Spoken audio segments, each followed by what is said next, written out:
Let's start recording. Okay, so we are gonna start, right?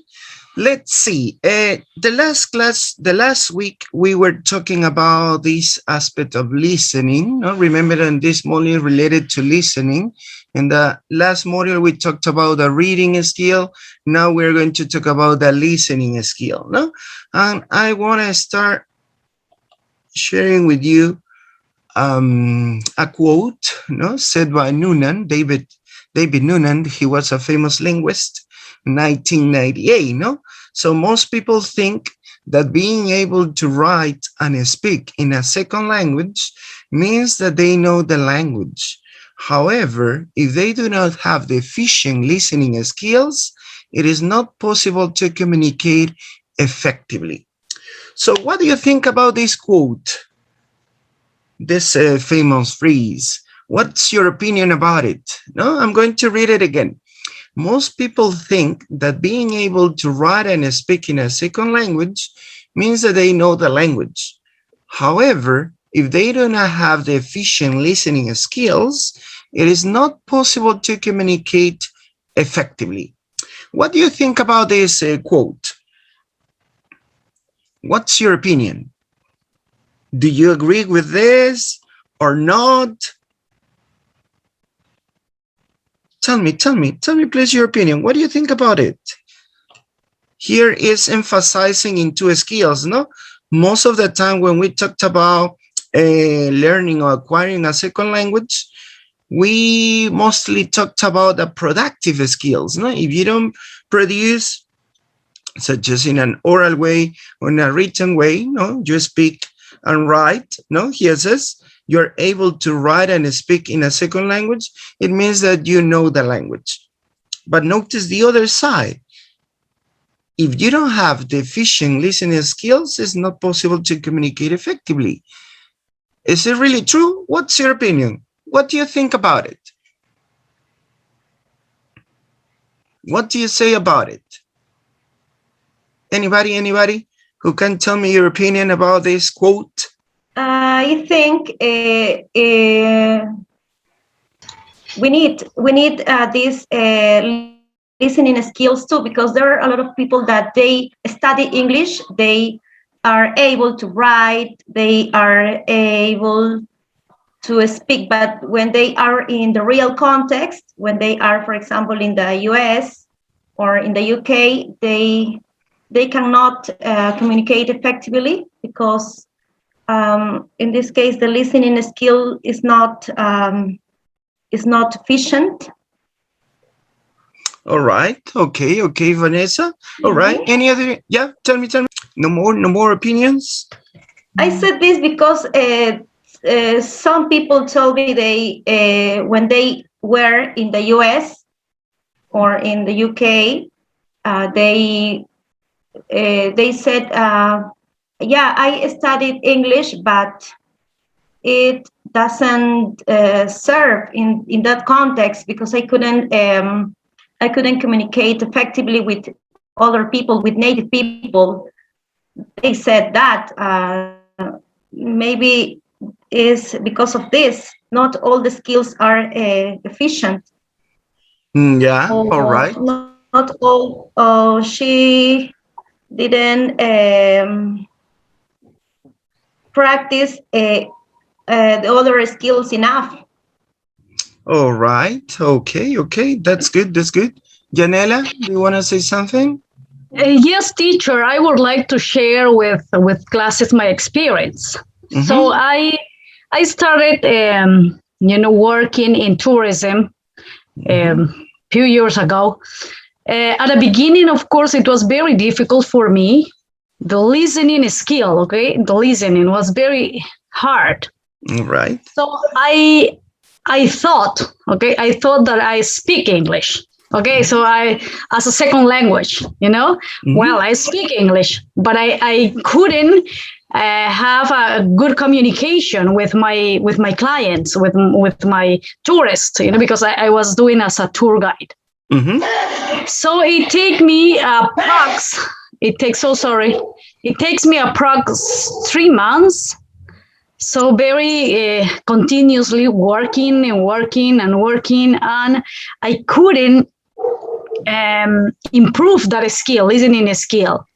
So I think it is just practice, you know. It's practice, because I was used to hear or listen my Peruvian teacher, okay, with that accent, because they have another accent, and even they have a very idiomatic phrases too that we don't know what they mean, you know, because probably many of these idiomatic phrases we didn't learn at classes.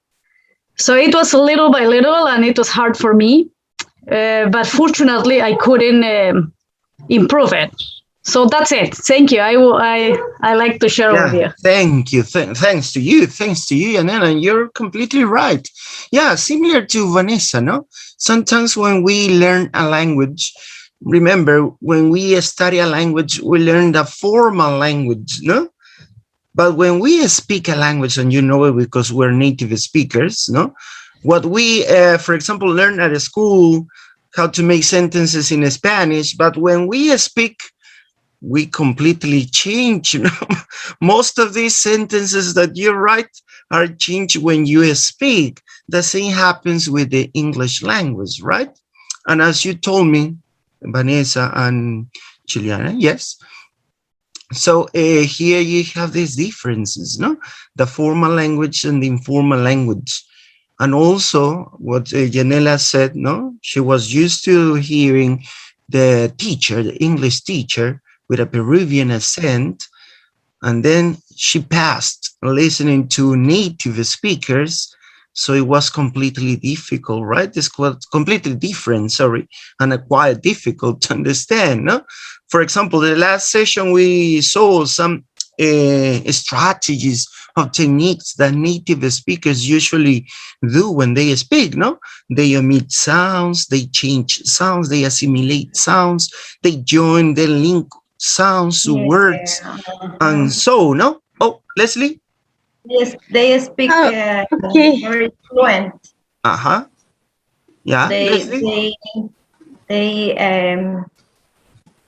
speak. They use all these techniques, but they don't. But they use it naturally, no? So exactly. that's why they. Yeah, they acquire. It's natural for them. It's natural for them. So for us, it's completely complicated when they speak, because they speak so fluent, so natural, and they use a lot of idioms. Yeah, exactly. So the colloquial language. No? Leslie, do you want to say something? Okay, good evening, teacher and everyone. Okay, in my opinion, and according to my classmate, listening is I think is the ability to accurately receive and interpret the message, the communication process. Exactly, that's right. No, so listening is a very important skill when we learn or acquire a language. No, if you couldn't understand, I think it's a key to all effective communication, I think. Yes, you're right. You're right. No, so notice here that, for example, no, if you couldn't understand what I'm talking, so it's difficult to you to get the meaning of the topic of the message, no? And maybe you cannot interact because you couldn't understand. So what did the teacher say? Oh no, I don't know. And you don't interact. Notice. So it's very important, no? It's very important to recognize that this skill is so important to communicate, no? As your partner said before, in the process of communication, no? And we produce an interaction, no? You speak, the other person listen, and then this person who was the listener now is the speaker, and you were the speaker, now you are the listener. Now, in the process of communication, in the basic model of communication, you have these two aspects. No? You are the speaker, and at the same time, you are the listener. So there is an interaction. No? All right. So you agree with this? You agree with David Noonan? It's very important to remember that. So the last session, we were talking about what listening was, right? So we saw some specific aspects. Now remember that listening is a form of communication, you told me, and it's an active process. Remember that? It's an active process. Sometimes, as I told you before, no, when we talked about listening and reading, oh, we say that they are passive, no? Because just to decodify and interpret a meaning of the message in an oral or written way. But notice here there is not just decodification, right? Because you're going to use your prior knowledge. You're going to bring something to this meaning, to this test, not just to decodify it. No? That's why here says an active process. No? Listening is also the receptive use of language. The use is as a receptive, but not the process. The process of listening is active. And since the goal is to make sense of the speech, the focus is on meaning rather than language. Listening, remember, is considered to involve the active selecting and interpreting of information coming from auditory clues so that a listener can identify what is happening and what is being expressed. No? So notice here that it involves many aspects, no? Like interpret, decodify, use some clues, auditory clues, no, in order to notice what is happening or what is being expressed. No? So here you have the aspects of listening. Then we talked about the classification of listening. Can you remember about it? How can we classify listening? How can we classify listening? Teacher, we can classify in 4 types: the listening for this, for specific point, indicates, and the other is inferential. Yes, Lucy. Remember, the first one is listening for gist. Then we have listening for information, listening in detail, and inferential listening. So listening for gist. Tell me, what does it involve? Listening for gist. What is that? Listening for gist. Here we want to know the general idea. Exactly. Very good. The general idea. Remember, listening for gist is when we want to know the general idea of what is being said. Listening for a specific information. What is it about?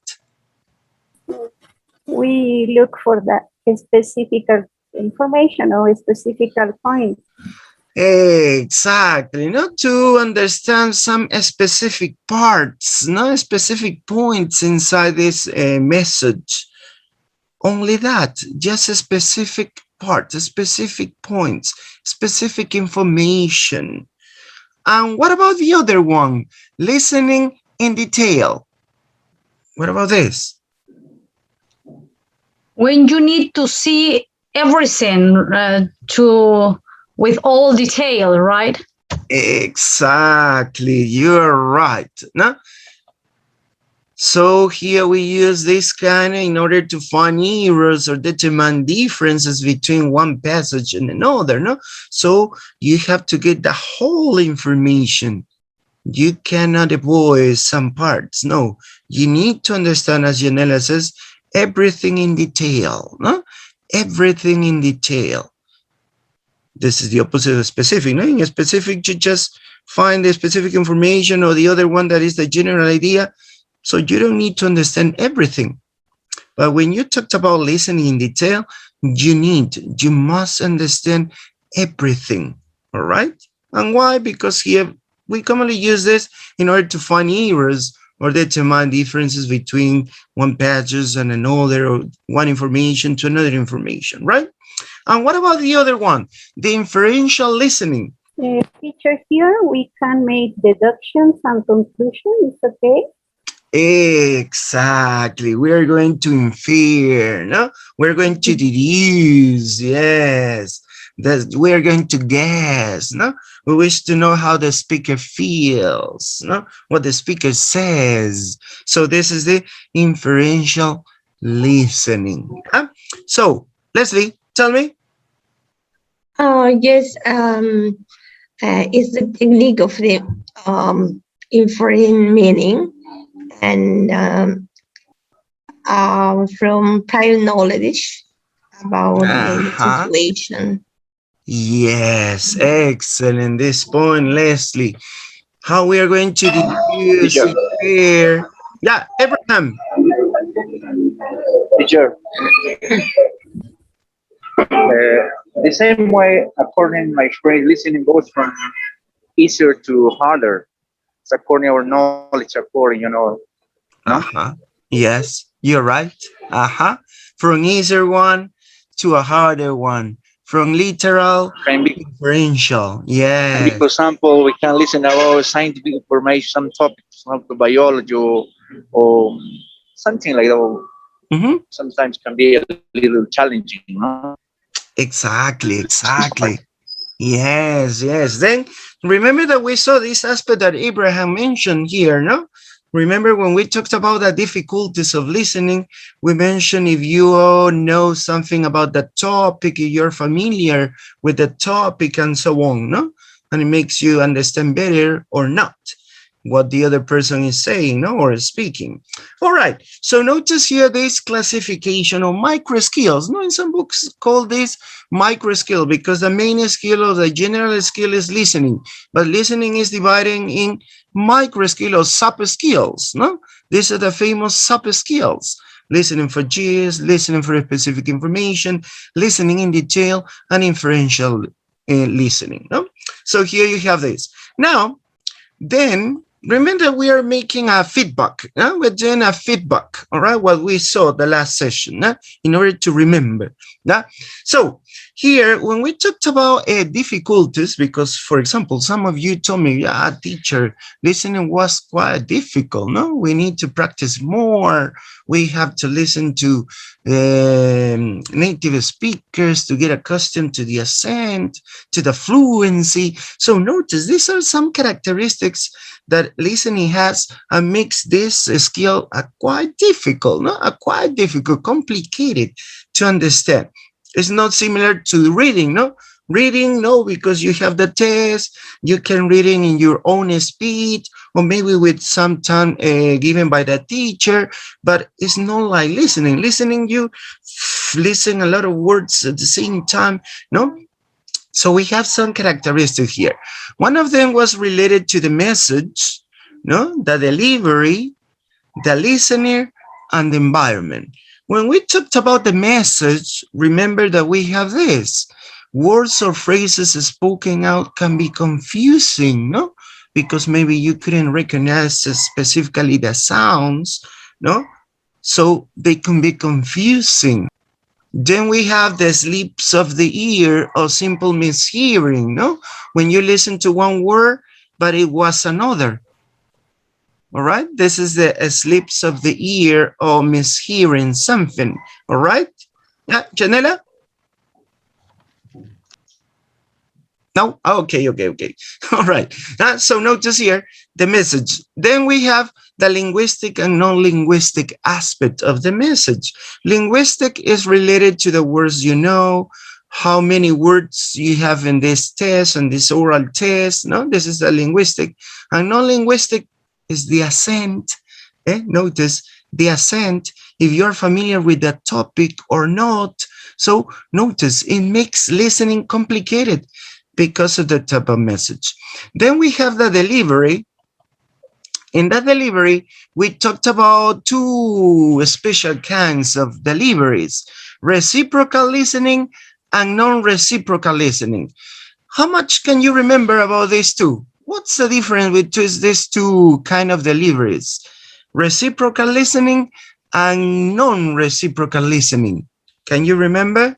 When you reciprocal is when you talk each others, Exactly. listening and speak. Okay. Non-reciprocal is when just one of them give the message, right? And the other one is just the receptor. Exactly. That's it. Very good. Reciprocal involves interaction.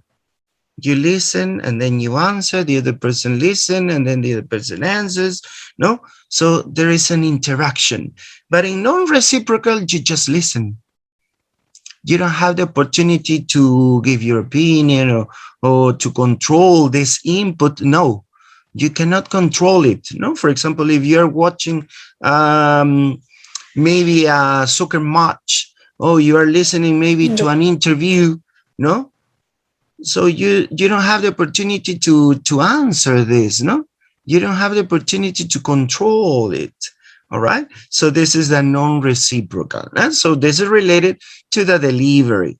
Then another aspect on the delivery was many factors that involves here and makes listening a quite difficult skill is the organization, the duration of this message, the number of speakers, and the accent. Then we have here another related to the listener that makes listening complicated or difficult is the lack of concentration and motivation in the person who is listening to this. Another one is the differing styles of learning. Every student, each student has a different style of learning. Also, the age or their emotions or feelings are related to these aspects of listening. And finally, we have the environment, and the environment is related to the temperature, the background noise, the defective equipment. So notice here you have these aspects, and notice these aspects make listening a quite difficult skill, because of the message, because of the delivery, the listener, and the environment. For example, right now you're listening and you don't have a good internet connection, so maybe you cannot listen to me well, and you are not going to understand everything that I'm talking. Notice this is the environment. All right. So notice these aspects that affects listening. All right. Then at the end of the class, we talked about these common approaches of listening, similar to the reading skill. Remember the bottom up and the top down approach to listening. We show this example: 7 puppy dogs ran to the girl. How many dogs? So you ask, you ask 2 questions. How many dogs, and was the girl in danger? How many dogs? The answer here is 7. If you answer 7, so you are applying the bottom-up approach. And was the girl in danger is the top-down approach. What's the difference between bottom-up and top-down approach? Remember the answers, The answer for the first question is 7. Was the girl in danger? Oh, some of you says, oh, I think, yeah, she's in danger. And some of you say, no, she's not in danger, because you're talking about puppies, small dogs, cute dogs. No, I think the girl is not in danger. So notice the different answers that we have and the different understanding that we are going to use. So the bottom up, remember, the bottom up is related to what? Can you remember? Bottom up? To the specific information. Yeah. Background. Oh, the background. Yes, the bottom up. How many dogs? 7. Is related to the background. Remember. We must look for more information. Yeah, some specific information, or some pieces of information, right? So here, remember, in the bottom up, the meanings of each small pieces of the language in the test. So the emphasis of this approach is to get some specific information, small pieces of information. And what about the other, the top down? We need to analyze the situation to make the answer. Aha, yes. We're going to use the background knowledge to predict. Remember, in the top down, we need to predict, to deduce, to infer. Notice we're inferring. Was the girl in danger? The answer is not explicit, right? Here doesn't say yes, the girl was in danger, or no, the girl wasn't in danger. The test doesn't say that. So what do you have to do? To deduce, to predict, to guess, no? To infer. Yeah, let me see, 7. Oh no, maybe the girl is in danger because 7 dogs. Oh, it's a huge number of dogs. But then you're not like, oh no, but here says puppy. Puppy. Oh yeah, small dogs. Notice you're analyzing. You are using your background knowledge. No, oh yeah, puppies refer to small animals. No, small dogs, very small dogs. Oh yeah, I think the girl is not in danger. Eh? So notice the information is not explicit. But in the other one is explicit, right? How many dogs? Oh, 7. Oh yeah, here says 7. Notice you're just getting information from this test.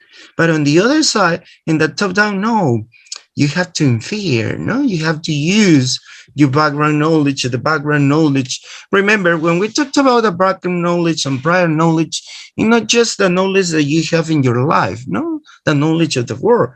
It also refers to the knowledge of the language. So you don't know what does puppy mean, so maybe you can infer in a good way, no? So you say 7 dogs, puppy. I don't know what is puppy. Yeah, 7 dogs. Maybe you can infer in a wrong way because you don't know the meaning of this word, right? So this is, remember, the background knowledge refers not just to the knowledge you have related to your life, your experience, your culture, your customs, but also to the knowledge of the language, all right? The knowledge of the language. This is referring to the background knowledge. So notice here these two approaches. No, we talked about these two approaches. And don't forget that this is similar to reading. No, when we talked about reading, we also talked about these two approaches. No, the bottom up and top down. Bottom up to get a specific information. All right? To get some specific information, small pieces of information. The top down?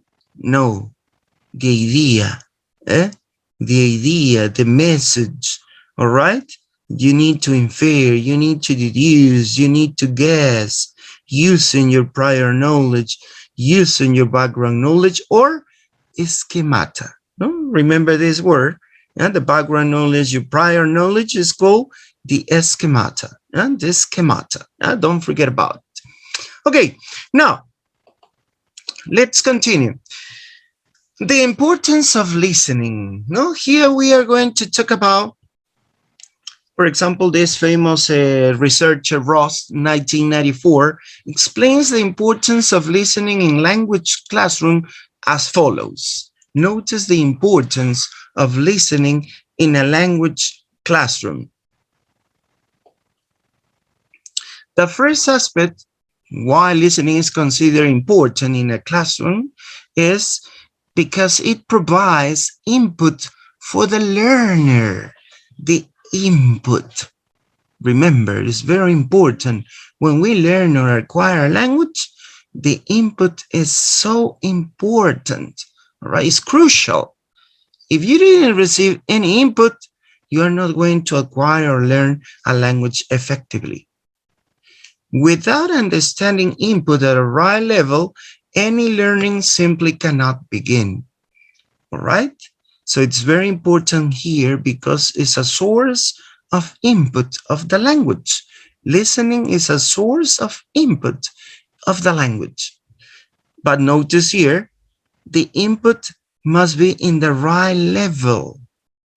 If not, it could be complicated. No? Any learning could be complicated to start. This is one. The second, a spoken language provides a means of interaction for the learner. In what way? Because learners must interact to achieve understanding. Access to speakers of the language is essential. So notice, in order to interact, you need to understand. All right?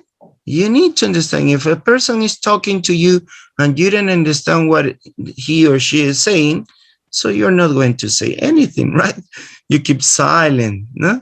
You don't talk because you couldn't understand. Notice, so here, this is a means of interaction for the learner. So notice here these two. We're going to talk about more, but notice this first two. The first one, because it's a source of input of the language. The second one is a means of interaction for the learner. A third aspect, authentic spoken language presents a challenge for the learner. Notice authentic spoken language. Don't forget about it.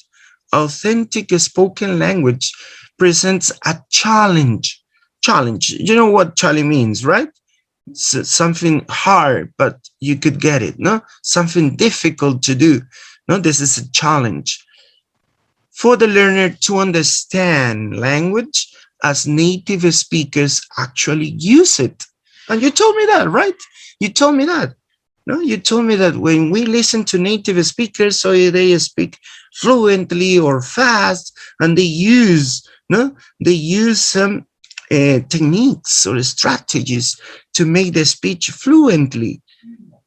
So when they listen to authentic spoken language, so learners are understanding the way a native speaker actually speaks. All right? So notice the importance of listening in the classroom. Then, a fourth aspect is related to this. Listening exercises. Oh, sorry. No. Yeah. Listening exercises provide teachers with a means of drawing learners' attention to new forms, vocabulary, grammar, new interaction patterns in the language. So notice here, means it's a means of for drawing learners' attention.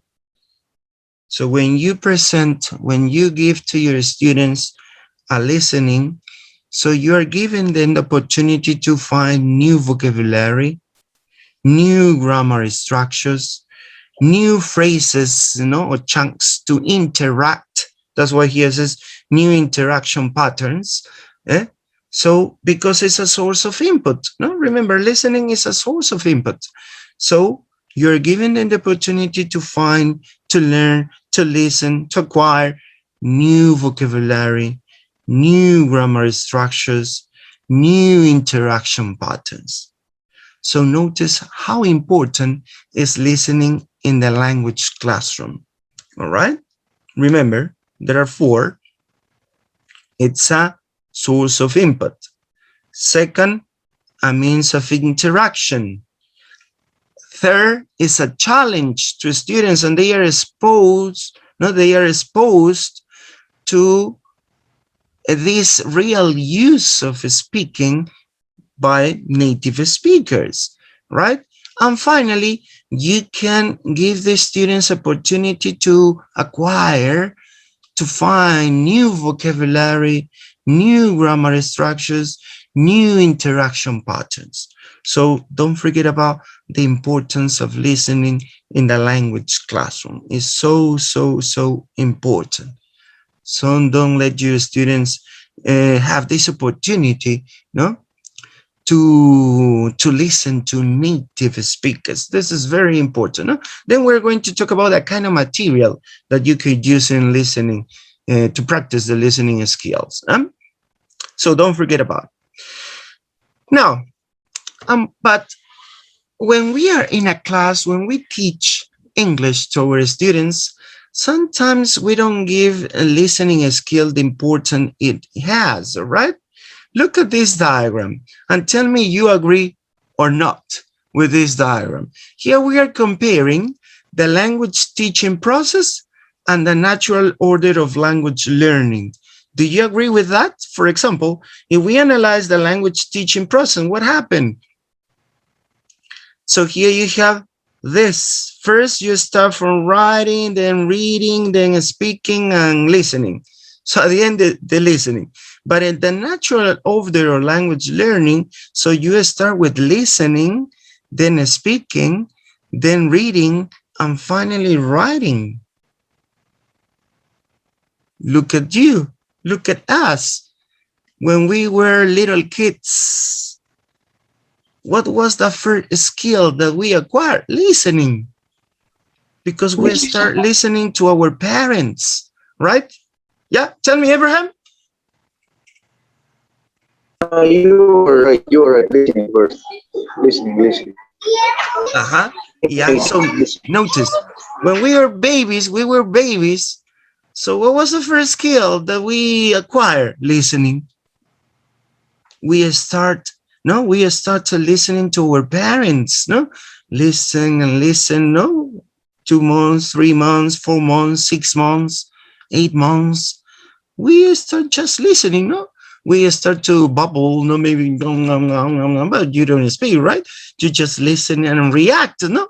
If you say, oh, hello, hello, and you maybe smile, no? That's a baby, no? It's a baby.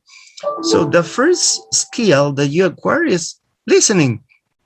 Then you pass to speaking.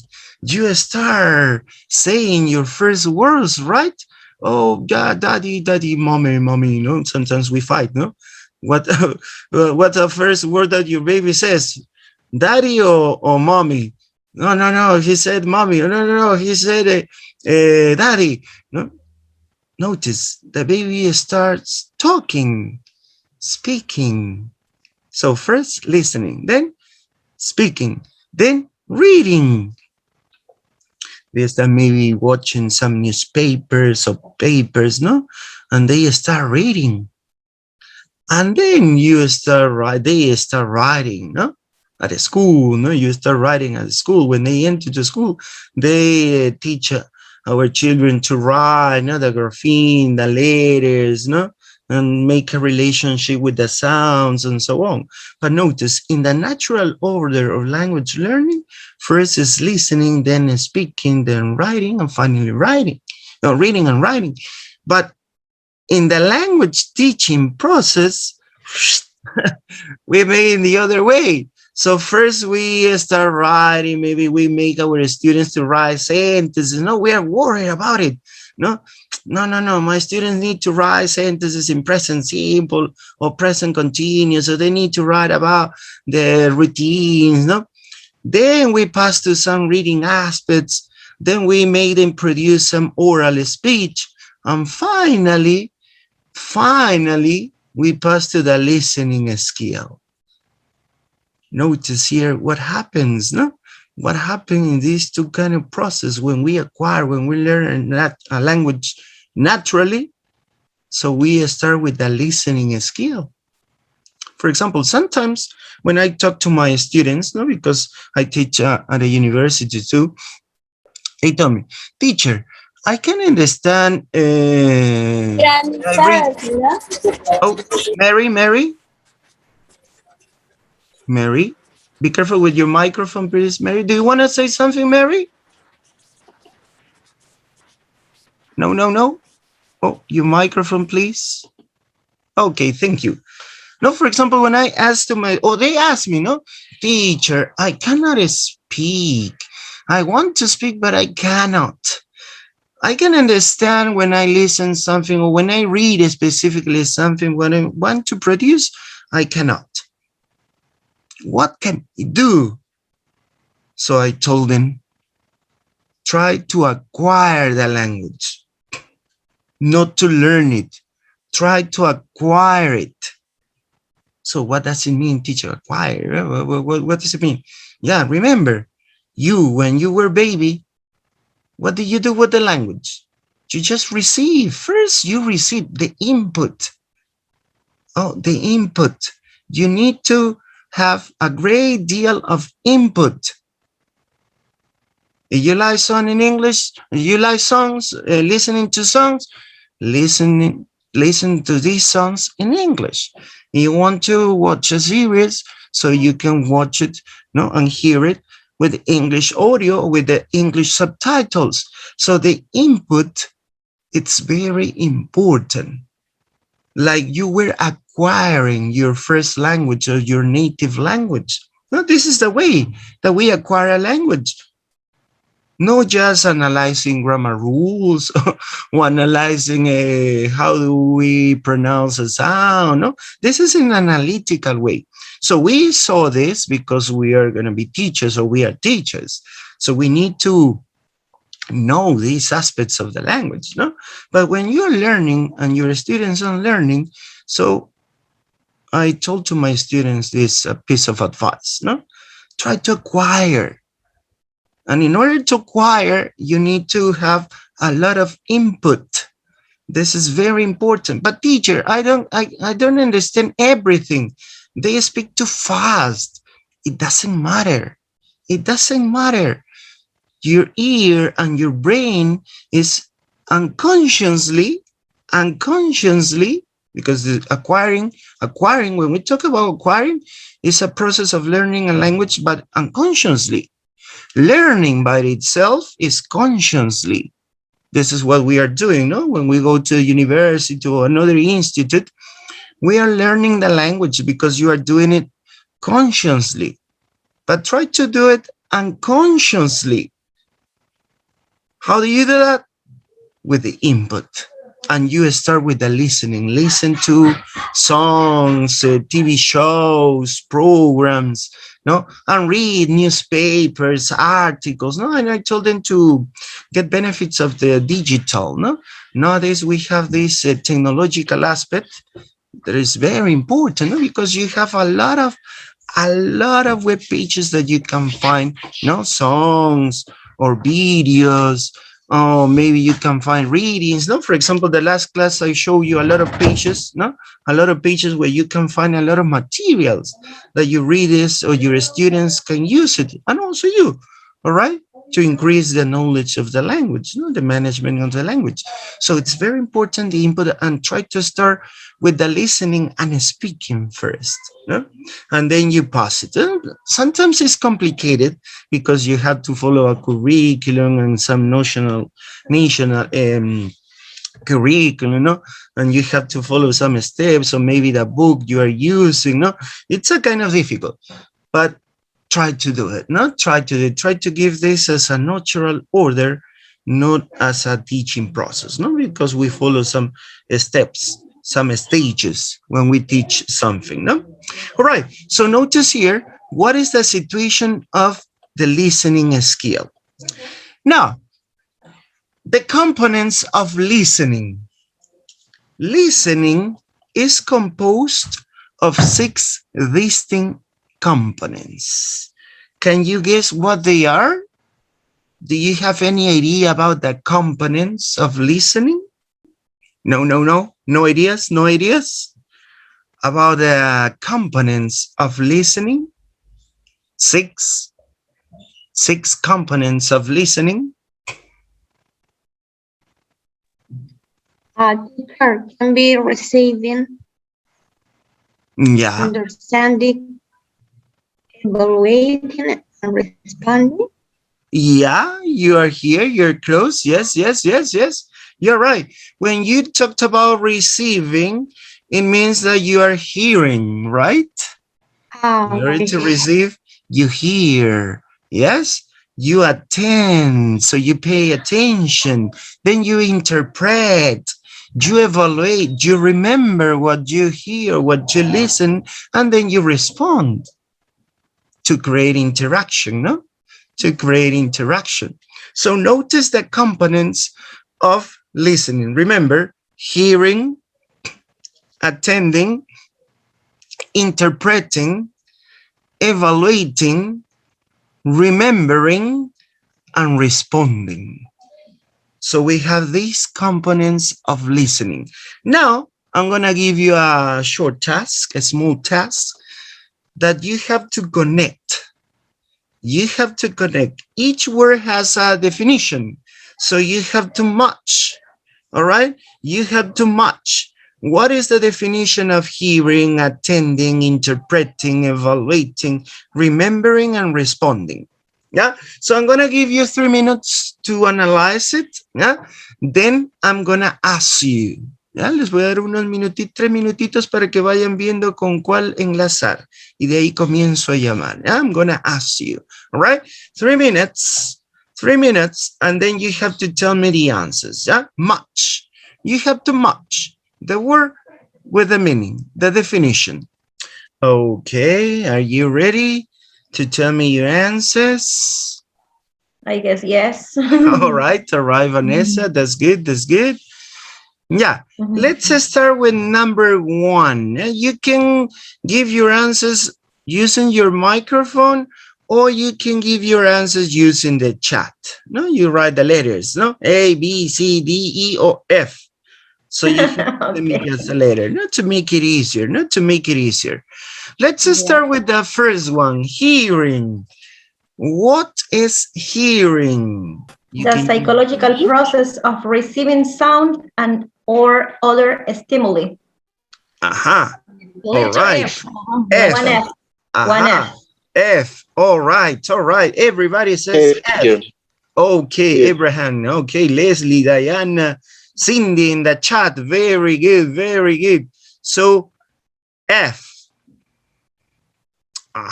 You're right.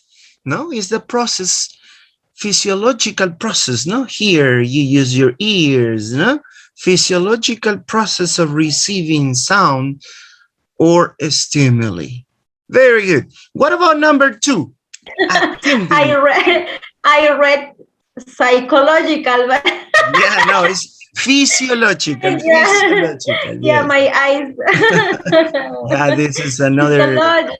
Yes. I read it many times.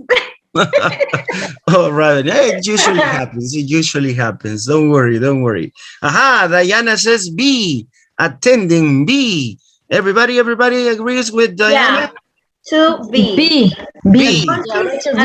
All right. Focusing attention on external stimuli. Okay.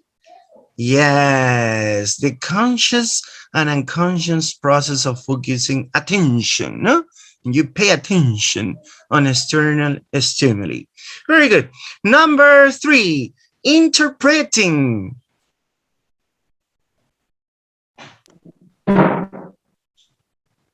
Letter D, the process of decoding the symbols or a behavior attended to.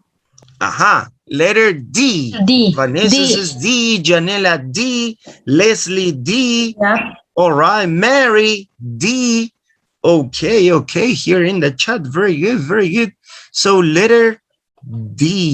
Yes. Decoding. You interpret, it means that you are decoding.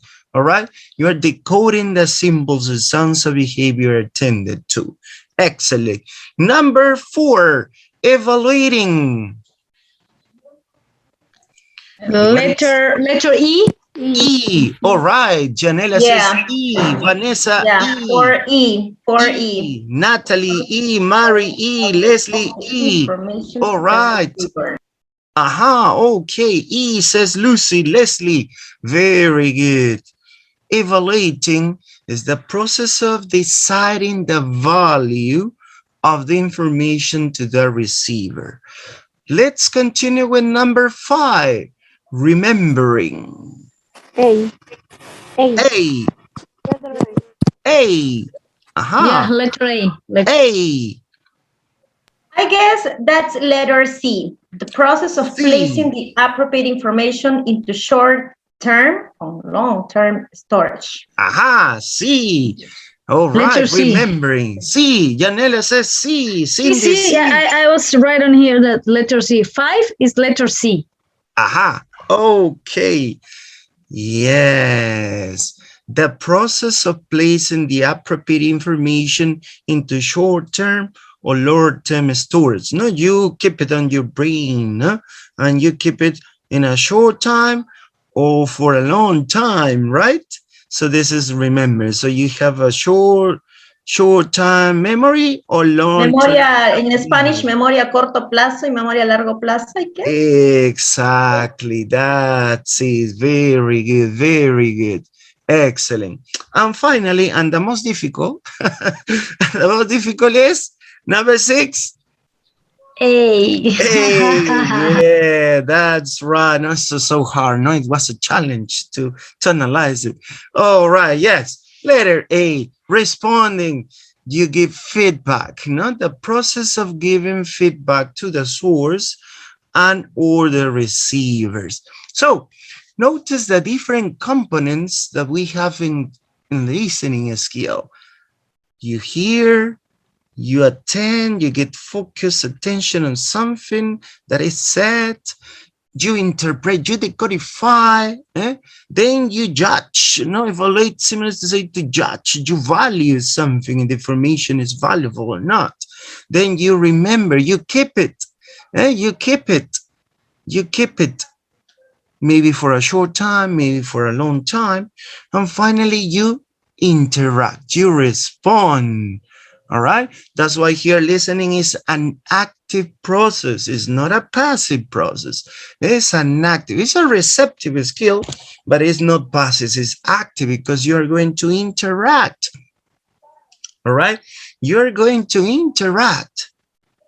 Don't forget about it. And so don't forget about these components of listening.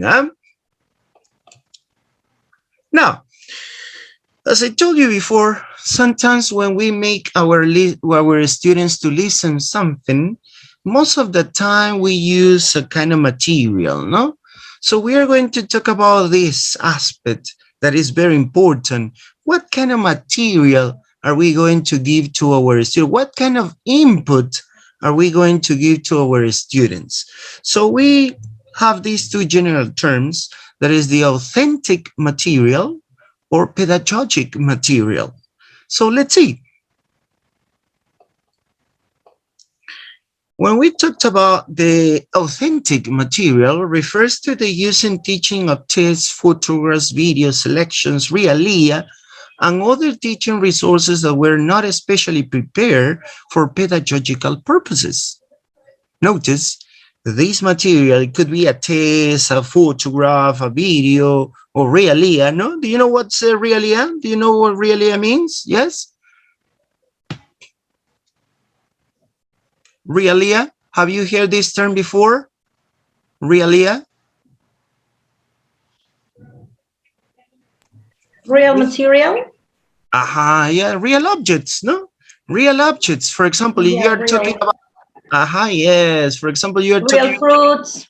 Exactly. Imagine that you're talking about food in your class. So you bring to the class some real tomatoes, no?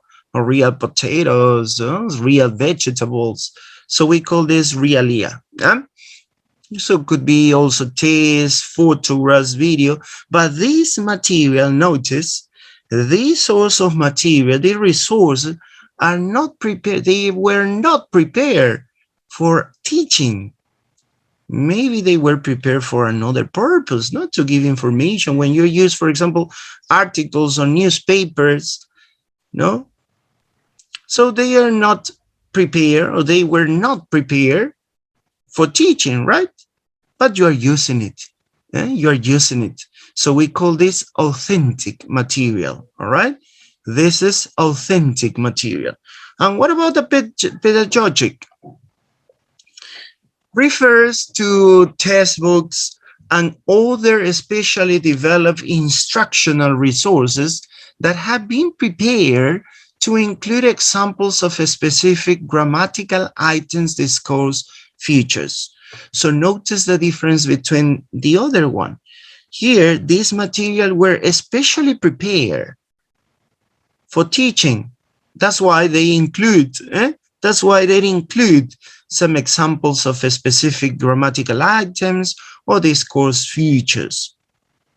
Notice the difference between this kind of material, no? The authentic one and the pedagogic one, no? The authentic, real test, no? Specifically materials that were not prepared for teaching. They had another purpose. And pedagogic, the purpose is for teaching. No? They were prepared for teaching. And specifically, we refer this to textbooks, no? Or maybe when you prepare your worksheets and you give to your students, no? So you're using or you're preparing your own material. So these are called pedagogic materials, right?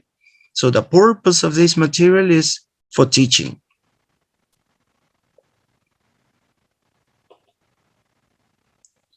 Yeah, don't forget about this.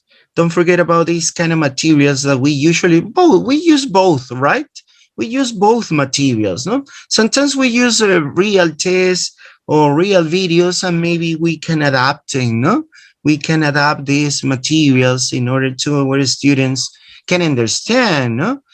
We choose, no? A video or a song with the correct, or with the appropriate, no? The appropriate vocabulary or grammar structure, but we are using this real object or material or resource which weren't prepared for teaching, but you're using it for teaching. So this is called the authentic one. No? Now, when we talk about this material, it's very important to analyze what makes a good listening test. What aspects do we need to consider in order to prepare a listening test, and that this listening test could be good for our students or for the listener? So what aspects do we need to consider? Can you tell me? What aspects in order to make our listening test good for our students?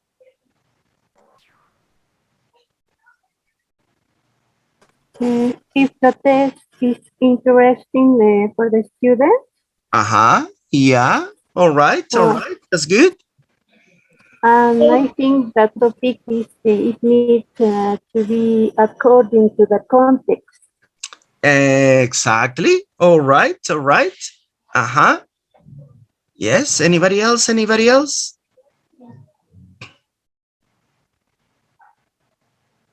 In this case, the listening that the teacher is going to use must be according to the level of the students. All right. Exactly. The level. No more. No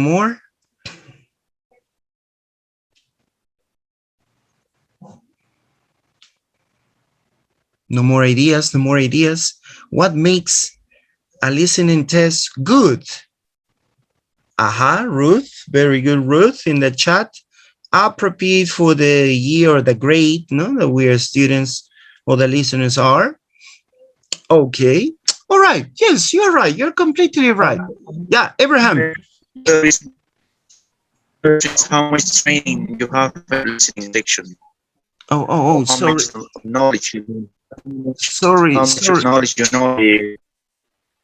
Abraham, sorry, I can understand you because maybe your connection is not so good. I couldn't listen to you so clear. It's not so fluent. We have some pauses. All right. Yes, Abraham, can you listen to me? Oh, maybe Abraham's connection is not so good. Yeah, okay, let's see. Everybody can listen to me well? Yes, tell me, please. Or maybe it's my connection. Can you listen? No, it's clear. Well? It's clear, right? Yes? Clear. All right, please. Let me know if you cannot listen to me or you cannot see what I'm sharing, yeah? Immediately, all right? Immediately. Okay, so let's see. What you told me were right, okay? So, but we are going to divide this into some aspects. For example, you mostly talked about the content. The interest. Notice if the test is interesting, so it's very important, the interest factor. Then if they have fun with this material, with this test, the entertainment factor, the cultural accessibility, so they could understand some cultural aspects, all right? It's very important, remember, because they are going to infer using the background knowledge. The speech acts, what kind of situations or purposes of communication you can give them The discourse structures. How do you structure that test, the listening test, the discourse? No? Remember, when we talked about discourse, is a complete test. No? For example, when we analyze a language, we have sounds, then we have words, then sentence or phrases, sentences. No, we complete all and we call the test or discourse. The density. Density is related to the quantity, no? The quantity of words. No, remember when they listen to a flood of words, no, continuous flood of words. So it's very important to equate here the density. And what you told me is the language level. No, this is something that you told me, no? If the test is interesting or fun, the cultural aspects, the different purposes of communication, the speech acts, no, the structure of the test, no, the discourse, the density, the quantity of words, and the language level. No, they must have an appropriate level according to the students. And the other aspect is the delivery. It is related to the length. Notice the length of the test, the quality of recordings, no, because they are going to listen to an audio. So it's very important that this audio must be clear, all right? Clear, with no some noises, or you can hear it badly or wrong. No, no, no. Clear. The speed and number of speakers, the speed, notice the speed the person is talking, all right? So you must adequate it, no? You must adequate it. For example, a little kid, if you're teaching to children, little children, or primary, you're not going to make them listen to a news report because the speed is this is completely fast. Or maybe, yeah, my students like to listen to songs, and you made them listen rap or rock music. Rap, especially when it's so fast. No, because they are not going to understand. So notice here the speed and the number of speakers.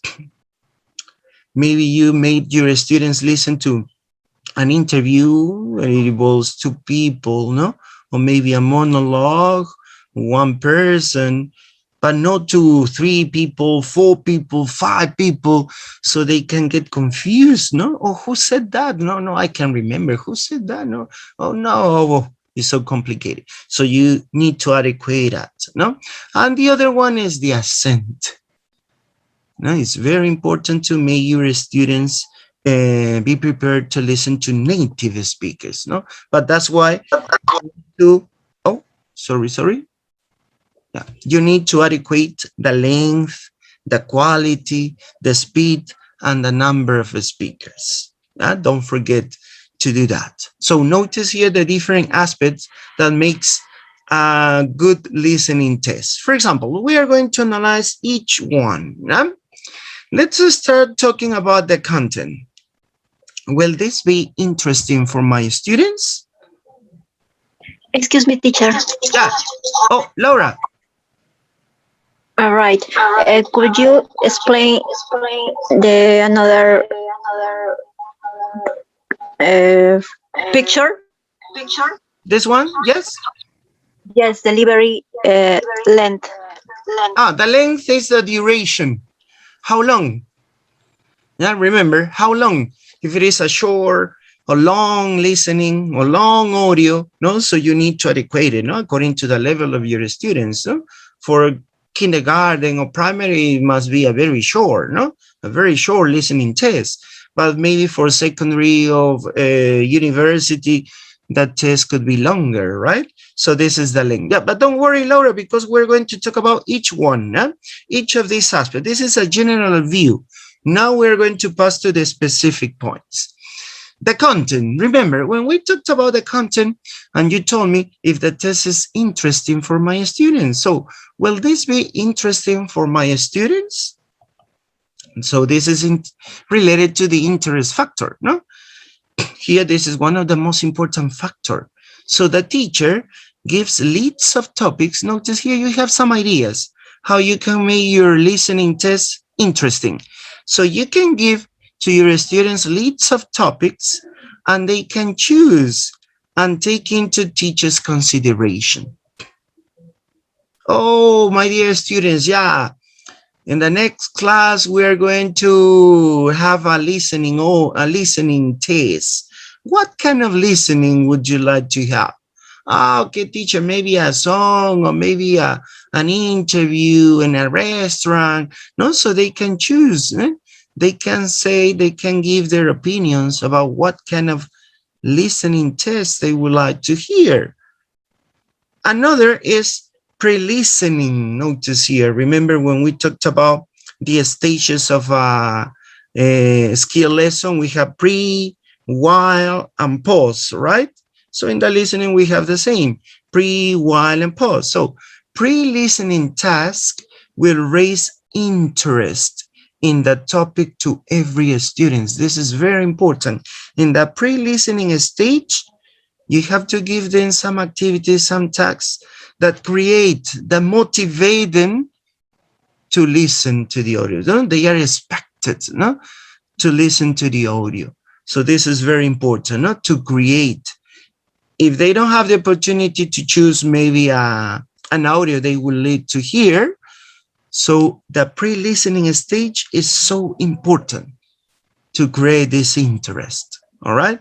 And they can feel motivated to listen to the, they could pay more attention to the listening, all right? Notice here, notice here, this interest factor could be given by the students or by the teacher. The second factor was the entertainment factor. This is the notion of interest factor. No, this is related to the interest, to have fun. No, so they entertain listening to the audio, they could have fun, and they can listen to the audio, understand the audio better, all right? So help build up interest factor, right? If they have fun with this, so they are going to increase their interest, their motivation to listen. Maybe you, in the pre-listening stage, you can play a game with them or a contest with them, and so they have fun and they are motivated to listen to the audio. Notice here, these two, they have a close relationship, the interest factor and the entertainment factor. Now, another question related to the content. Will my students understand the context and ideas? So this is related to the third, the cultural accessibility. So here, teacher needs to make sure that content make tests accessible and extend to students' cultural background issue. Because they are going to have this, or they are going to use, or they are going to bring their background knowledge. And inside the background knowledge is the cultural background or the cultural knowledge. So you have to make sure that this content, this listening test, could be accessible and extend to this student's cultural background issue. And they can understand better, right? That's why here it says, will my students understand the context and ideas? So notice here, it's very important to ask yourselves as teachers. Let's continue talking about the content. Oh, yeah, I think the question is not correct. Here is, will my students recognize the different purposes of communication? Yeah, here the question is not the correct one. And that is related to the speech acts. Notice here, type of a speech act makes good listening test. Speech has different functions. Remember, different purposes of communication. For example, here you have a rule for teaching listening lower level students. Use more predictable and familiar speech acts, and also use transactional dialogues. So remember, when we talked about the functions of a speech, Remember, the functions of a speech are similar to say the purposes of communication. For example, a very common purpose of communication is to greet someone. Hello, hi, nice to meet you. My name is. You introduce yourself. This is another purpose of communication. So when you teach to lower level students, so you must give them, or they must listen some predictable and familiar speech acts or some familiar purposes of communication. So they are familiar with greetings or introducing themselves, or maybe to give some personal information, or to ask for help, or to make a request. No? So notice, these are the speech acts. Remember, don't forget about it. When we talked about the speech acts, they are referring to the different purposes of communication. To ask a request, to give advices, no? To ask an order food in a restaurant, no? To invite someone, to give suggestions. So all of them are speech acts. So you must give your students some familiar speech acts and use some transactional dialogue. So they need to recognize some phrases to make transactions, interaction. That means transaction is to interact. All right. Oh, hello. Oh, hi. My name is. Oh, nice to meet you. And notice these are transactional dialogues, not just hi, hello. What's your name? Jose. Oh, so one person just is the person who is asking or doing something, no? And the other person just listen, respond, but there's no real interaction. No? The real interaction is, oh, hi, hello, oh, okay. Oh, hi, my name is Jose. Oh, nice to meet you, Jose. My name is, notice, not just direct answers, some transactional. Oh, are you new here in this class? Oh, yes, I'm the new student. Notice, you're using here that transactional dialogue. Here, for example, when we talked about the speech act, we have the different types of a speech act. Fixed speech, self-introduction, or airport announcement. So we call this a fixed speech. The other one is the narrative or discussion, a dynamic test, or an abstract test. No, they need to infer it. No, they need to give guesses.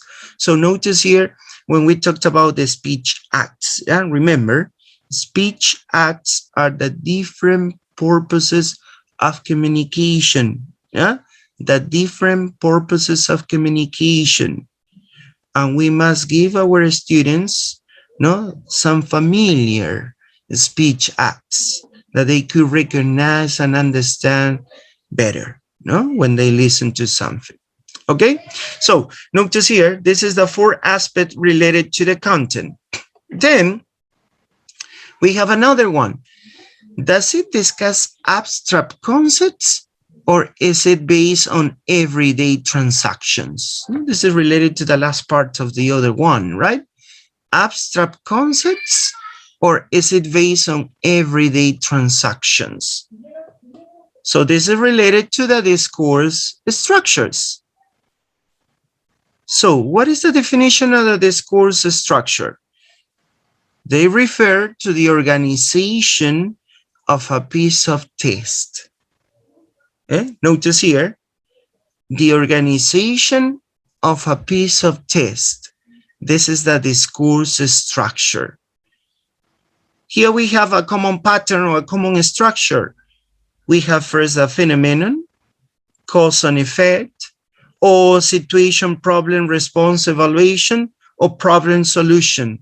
So here you have some common patterns, some common structures. No?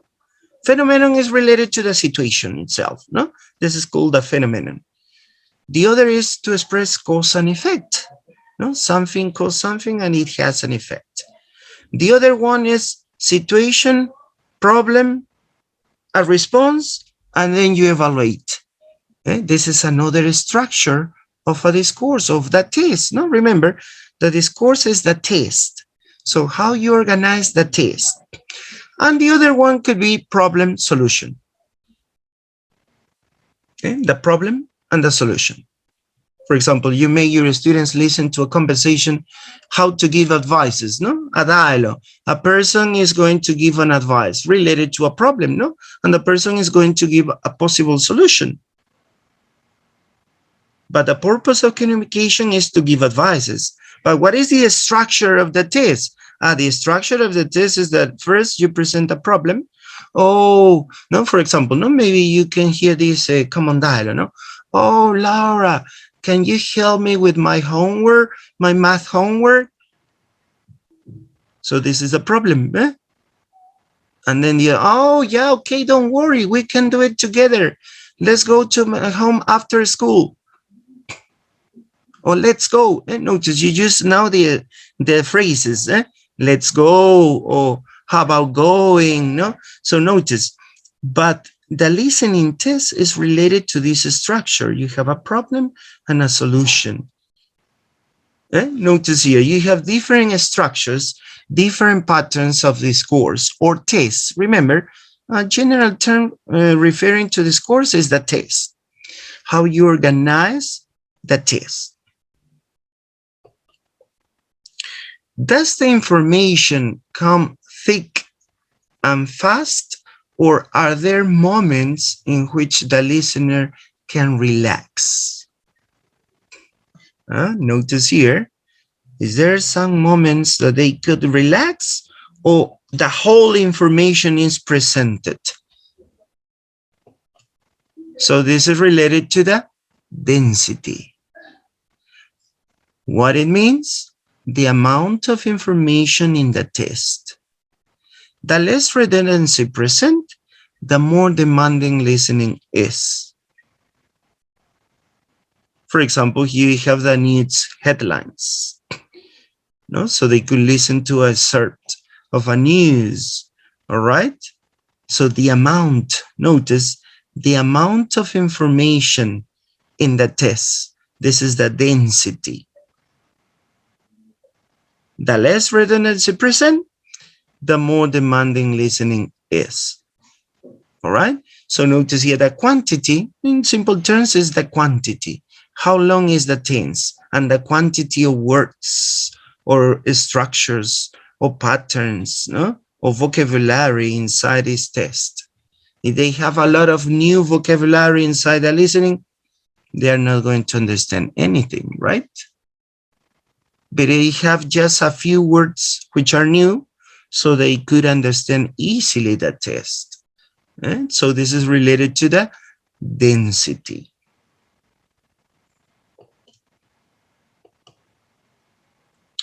Is the majority of the vocabulary and grammar appropriate for my students? This is related to the language level. Many new lexical items and high-level grammatical structures will be difficult. No? If you give, as I told you before, if you give to your students a listening test with a lot of new items and with high-level grammatical structures, so it would be so complicated for them to understand. Aspect of level is complexity. Long sentences full of noun phrases packed with meaning, hard for students to process.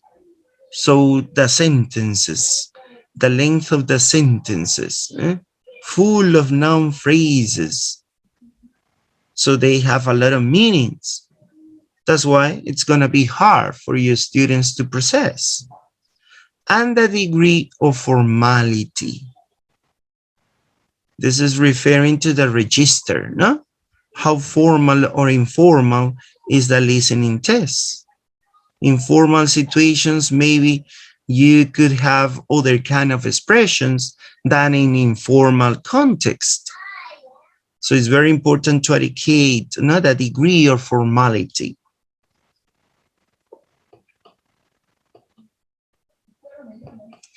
Let's see. Here we're going to analyze. We're going to analyze giving two conversations. Greetings in informal conversations. Notice here, Anna says, no, Anna, Tom, what's up? Tom says, oh, hi, Anna, nothing much. I'm just hanging out. What's up with you? And Anna says, oh, it's a good day. I'm feeling fine. And Tom asks, how's your sister? Oh, fine. Not much has changed. Well, I have to go. Nice seeing you. Later. But now, in a formal conversation, what is usually found in the textbooks, no? Good morning, says Tom, no? More formal. Eh? Good morning, and I say, good morning, how are you? Tom, I'm very well, thank you. And you? Oh, I'm fine, thank you for asking. Do you have a meeting this morning? Yes, I do. Do you have a meeting as well? Yes. Well, it was a pleasure seeing you. Goodbye. Notice the phrases and the structures that differs from one conversation to the other one. In informal conversations, what kind of greetings do we have? Can you tell me?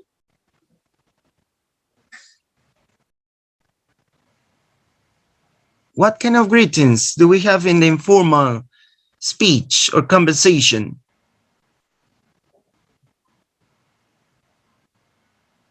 No. Can you recognize the informal expressions in the first conversation? Hi, what's up? Aha, yes. What's up? No, what's up? Hi, what's up? But in the formal, good morning. Good morning, good afternoon, good evening. Afternoon, good evening. Eh? Notice the difference. Eh? Notice the difference. All right? And the other one, no, says here, it's a good day. And the other says, oh, I'm fine. Thank you for asking me. Notice the structure, no? Thank you for asking me. It was a pleasure seeing you. But on the other side, nice seeing you. That's it. Goodbye. And they say, later. Notice here the degree of formality, no? This is related to the degree of formality. So we have here two different listening tests in the structure and phrases and vocabulary, but the purpose is the same, no? They are greeting each other. But notice how it is changed by the use of vocabulary and the use of the register, no? Remember, when we call about the register, they're related to the formality, formal or informal, no? Now, let's analyze the second aspect related to delivery. We analyzed the content. Now, let's pass to the delivery. Listening input in the classroom comes primarily in two modes. Notice here, we have two modes. Live talk and recording. Live talk, student, teachers, or maybe a guest person, a guest speaker and student. So listener may have the opportunity to influence the delivery. No, remember, reciprocal. All right? This is the reciprocal because they can interact. No, student, teacher, students, guest speaker and students. So they have the opportunity to influence the delivery. They can control, no, they can respond. All right? What about the recording? A CD, a DVD, a cassette. Well, cassette, I think nowadays we have not used a cassette anymore, no? Nowadays we use the digital audios now, no?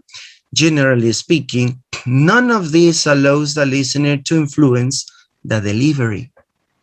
So you cannot interrupt or respond. No, you just listening, interpret, decodify. You can analyze it, yes, because maybe you have to answer some questions to check the comprehension, but this is no real interaction, right? As in the other one. In the other one, the person is talking and maybe you can interrupt, as you can do now, no? I'm talking and then, oh, teacher, yeah, but I want to say something about it. Or I want to give my own experience. So notice you are reacting to the delivery. You can control the delivery. You can influence on the delivery. But when you put your students a CD or a DVD or some internet audios. No, nowadays you can download audios on the internet. No, the last class I'm going to give you, similar to the reading, I'm going to give you more pages to the listening. So here we have these two modes of giving listening to our students, using a live talk or a recording. Let's start. Will I need to cut part of the recording because it is too long, or is it long enough? So this is related to the length, the duration. How long will it be the listening test? Do we need to cut or just enough? So notice, this is an important or a key factor in the listening test, the length of the recording. Most students can only cope with a limited amount of input. Now remember, most of the students, when you listen something, it's not so easy to get all the information, right? You must listen once or twice or 3 times, 4 times in order to get the whole information. So they just have a limited amount of input. It's very important to adequate that. Every time they listen, they need to process language at the same time as receiving more language. So they are just receiving and receiving a lot of words, a lot of structures, no? A lot of new words of vocabulary. So the language. No? So in its balance of intensive and extensive listening. Can you remember about these two terms? Intensive and extensive. We have seen it before. These terms in reading. Intensive and extensive reading. Something similar happens with listening. Intensive and extensive listening. Can you remember? Intensive and extensive? Yes. All right, When tell we me. read for pleasure, and when we, in the case of reading, when we read for pleasure and when we read for, how can I say this? Yeah. Which one is for pleasure? Intensive or extensive? Extensive. Aha, extensive. So it's the same. When they listen for pleasure, maybe a song they like, no, or maybe an audiobook. Nowadays it's very common to have audiobooks, no? Audiobooks or songs, or maybe when they watch a film and listen to some actors. So this is extensive listening. And intensive, as Vanessa says, maybe she forgot the term.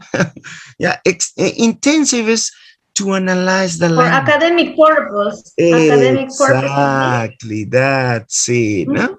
It's a test, a listening that students are required to analyze some aspects of the language, no? And similar to intensive reading, when you ask the students to analyze the language, so the listening test must be very short, all right? It must be very short. If you give them a listening test that is long and you made them analyze the language, it's going to be so hard for them, right? So the listening test, if you use it as an intensive listening, the test must be very short. But on the other side, you use it as an extensive, something they like, so that the listening test could be a little longer, no? Not so much longer, because they are not going to understand everything, but a little much longer, all right? So notice here, this is related to the length, the duration of the test. Then we have here, the other aspect is the recording clear. Will background noise affect comprehension? This is the quality of recordings. The quality of the recording is an important aspect of delivery. So you use all machines, so it can create distortion and a lack of clarity. Nowadays that we are in a digital aspect or technological aspect of classes, So here the connection, no? Sometimes the connection makes my voice could be interrupted or not clear like a robot. So notice here, this is the quality of the recordings.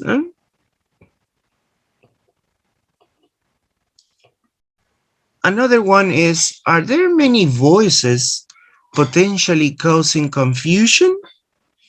Do the speakers talk too fast for my students? So this is related to the speed and number of speakers. Rapid speech, for example, you have the BBC News headlines.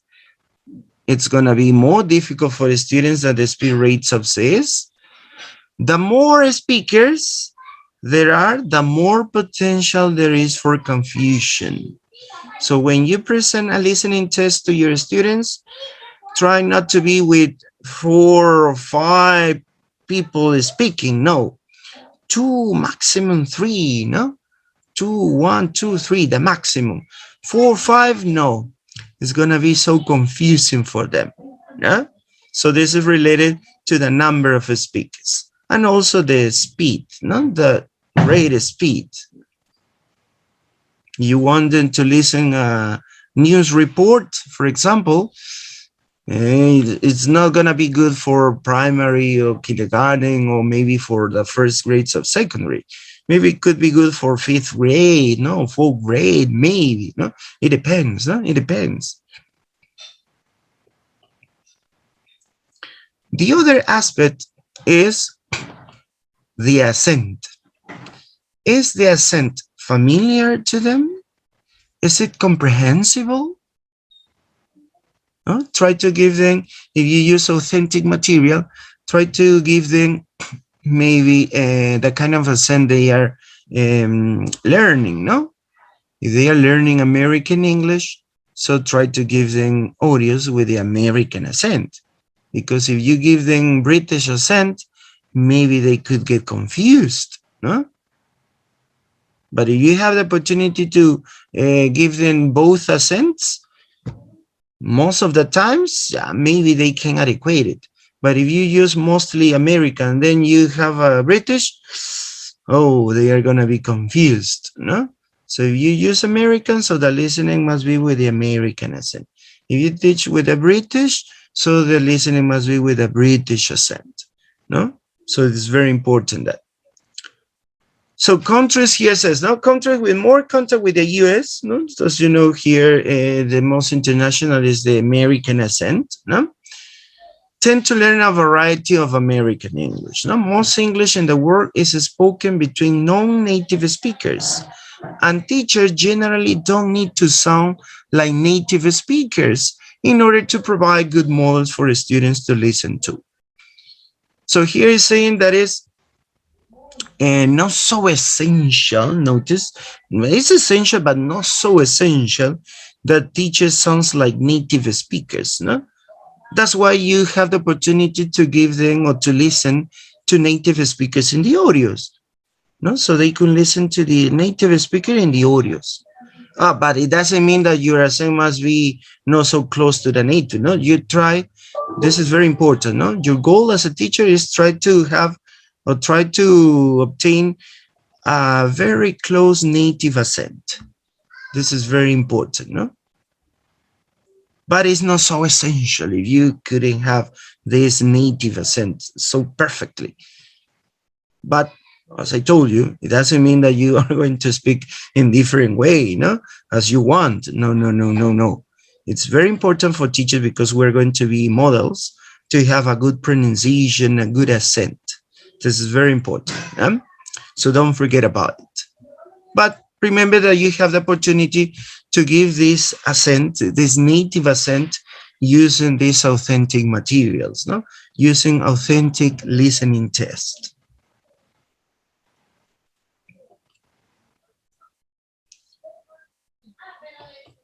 Okay, now, here we're going to analyze, this is the last point of this lesson, this session. We're going to make a comparison between authentic and pedagogic. We have seen it before, yeah, but we are going to expand here more. Here we have the authentic input and the scripted input that is related to pedagogic. Yeah? So let's see. Here we have authentic input. We have overlaps and interruptions between speakers. Remember, overlap, maybe you have some hesitation markers or some discourse markers that you can change the topic. No, this is the overlapping. No? Or interruptions, no? Between speakers. In the scripted input or pedagogic, little overlap between speakers, no? If you notice the two dialogues before, informal and formal, in the informal you have some pauses, you have some changes, but on the formal, not so much, no? You have to follow some structures, no? With fixed phrases or sentences, all right? So there is no overlap between speakers. Yeah? Remember, overlap is when you have some hesitations or you say something, but then you change it, no? Yeah, but let me see that we were talking. Oh, no, but notice this is called overlapping, overlapping.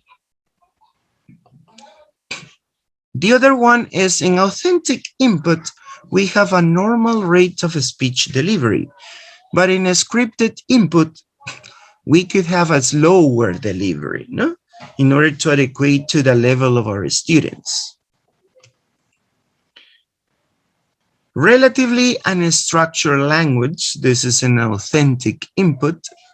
And a scripted input, we have a structured language, more like written English, no? If you present a dialogue in a formal situation or in a situation that could be informal, but you present it with a structured language, no? Oh, good morning, nice to meet you. My name is, oh, it's a pleasure to meet you. See, you know. Notice you use some structured language, similar to the written English. But in the spoken one, the real spoken one, so you don't use that, no? In authentic input, you have incomplete sentences with false starts, hesitation, but in a scripted input, you have complete sentences. In the authentic, you have background noise and voices. In the scripted input, no background noise.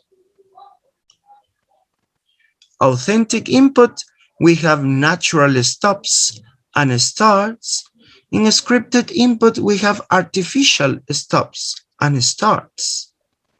And finally, we have loosely packed information, padded out with fillers. You use some expressions or phrases to complete your ideas, right? That's why here it says padded out with fillers. You use these expressions to complete, no? Because you have some loosely packed information.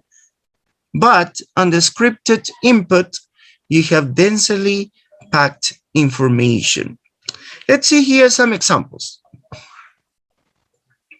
Notice here, what type of exercises are you keen on? Oh, I'm keen on running. Do you do it regularly? 3 or 4 times a week. Where do you run? In the park. Notice. Now let's see the other one. It's a longer one.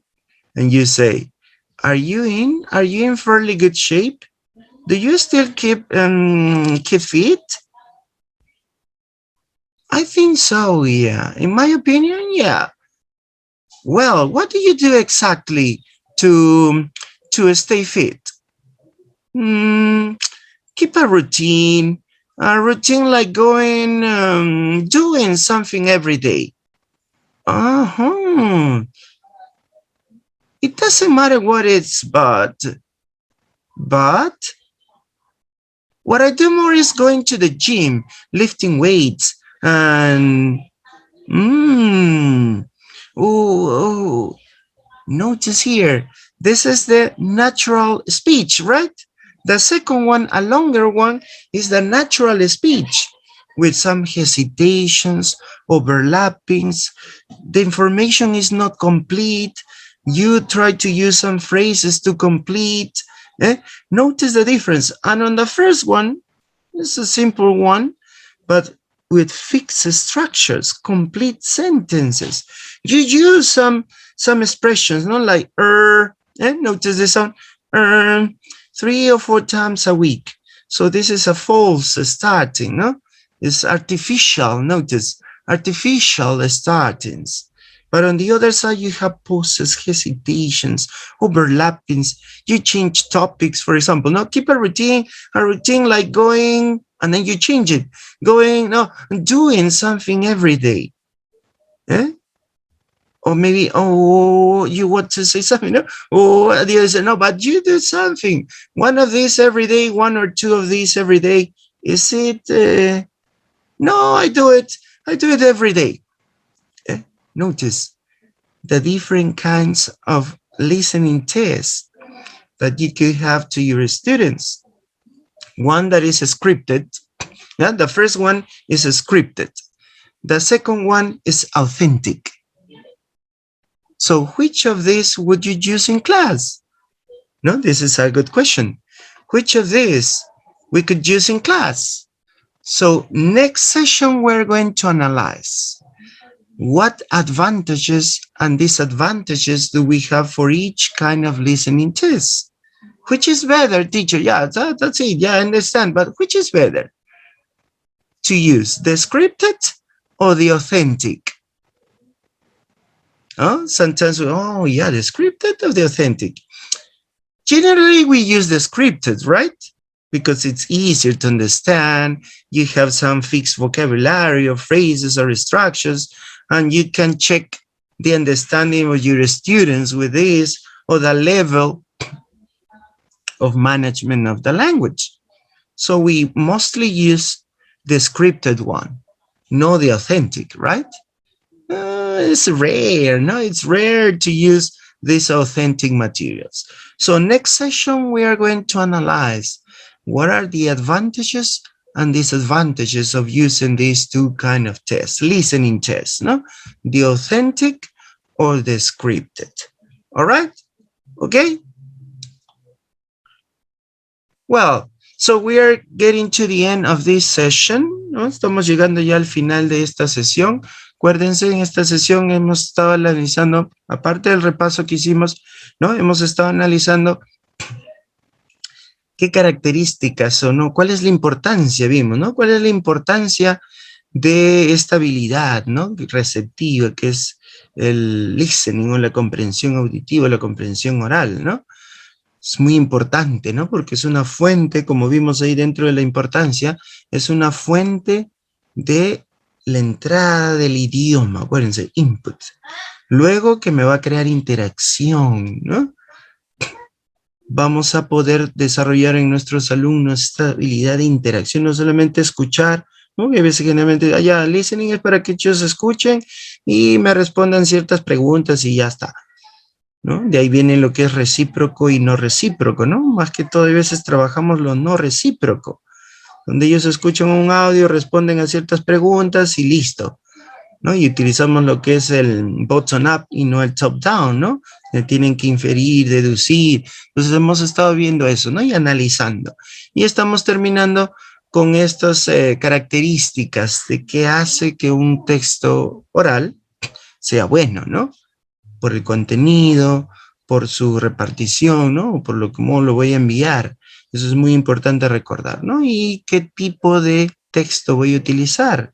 Si es auténtico o escrito, porque se parece más a un texto escrito, ¿no? Se le llama script, como si fuera un guión, ¿no? Parece que script en inglés es guión, que se utiliza más que todos los artistas, como un guión que les voy a dar a los chicos, o utilizo algo más auténtico, ¿no? Entonces, eso es lo que estamos viendo en esta sesión. La siguiente sesión, repito, vamos a ver cuáles serían las ventajas y desventajas de utilizar uno de estos dos, ¿no? Porque la pregunta está, y queden ustedes, ¿cuál debo utilizar?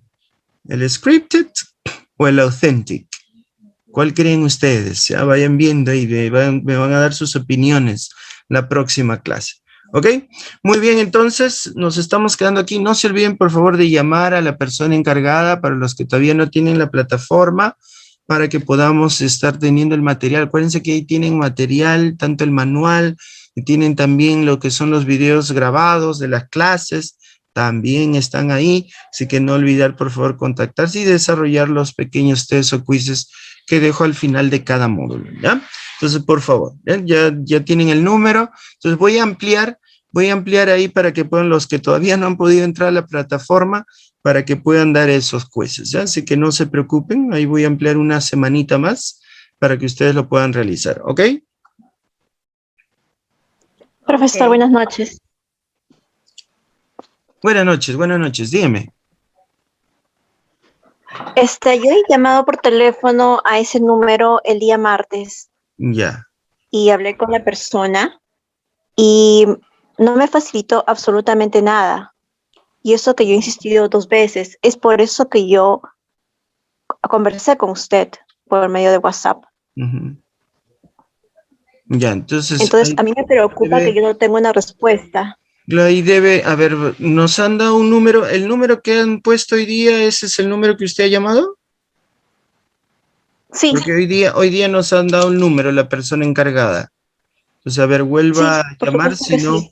ya coordinamos ahí para solucionar el inconveniente, ¿ya? Buenas noches. Gracias, se lo voy a Buenas agradecer. noches. Un momento, maestra Laura. ¿Puede enviarme, por favor, su correo electrónico al número que le dije? Ah, Gracias por le responderme, lo tenemos que voy a enviar hacer en entonces este por momento. correo el número. Claro, tienen que enviar su correo al número que se ha puesto Al en el número. chat. Ajá, Ya. perfecto. Lo voy Listo, a muy hacer, pero bien. eso en ningún momento él me dijo, por si acaso. O sea, las 2 veces Ya. que yo he hablado con él, en ningún momento indicó de que yo tenía que enviar mi correo electrónico, si no yo lo hubiera hecho. Ya, perfecto. Te puede haber inconvenientes de repente, ¿ya? Pero lo importante es que se pueda solucionar. Entonces esperamos que a más tardar para mañana ya todos ustedes puedan tener ya acceso a la plataforma y podamos La utilizarlo. preocupación es porque estamos en evaluación, entonces este test también nos sirve, ¿no? Para, en el Claro. caso de nuestras acciones. Entonces, por eso es más que nada la preocupación. Sí, no, Y como les dije anteriormente, estos tests, estos quizzes, no es para yo jalarlos y se no los voy a jalar si es que de repente no tienen un buen poder, más que todo para que confirmen o reafirmen lo que estamos aprendiendo en la clase, ¿no? Ya, eso no se vayan a asustar tampoco. Además, los tests, los quizzes que estoy dejando son relativamente sencillos, no es nada de otro mundo. Solamente para confirmar ciertas cositas que hemos visto en clase. Ahí lo van a ver. Los que ya han desarrollado se pueden haber dado cuenta que no es nada complicado los quizzes. ¿Ah? Muy bien. Claro, si no la molestia fue no ha habido una respuesta inmediata o una solución a corto plazo. Eso ha sido, más que nada es la molestia. Nada más, Ok, profesor. Vanessa. All right. It's Buenas noches. understandable. Perdone que le corte otra vez. Sí. Maestra Laura, se le ha enviado un pequeño video tutorial para que pueda usted ingresar a la plataforma virtual. Entonces, ya tiene su usuario y contraseña. Yo me estoy chequeando acá en el WhatsApp que le he enviado un pequeño tutorial para que pueda ingresar, ¿no? Bueno, eso sería todo, maestro. Listo. Muchas gracias. No, sí, hay veces, con los aspectos tecnológicos, hay veces, si no lo sabemos manejar muy bien, hay veces nos confunden, ¿no? Pero vuelvo a repetir, lo importante es que se llegue a un acuerdo, se pueda solucionar y ya podamos utilizar los recursos que nos brinda, pues, ¿no? Y son muy útiles, ¿no? Son muy útiles. Muy bien. So, that's all for today. See you next class. Take care a lot. Bye-bye. Bye-bye, teacher. Bye-bye. Bye-bye. Take care a lot. Bye-bye. Good night.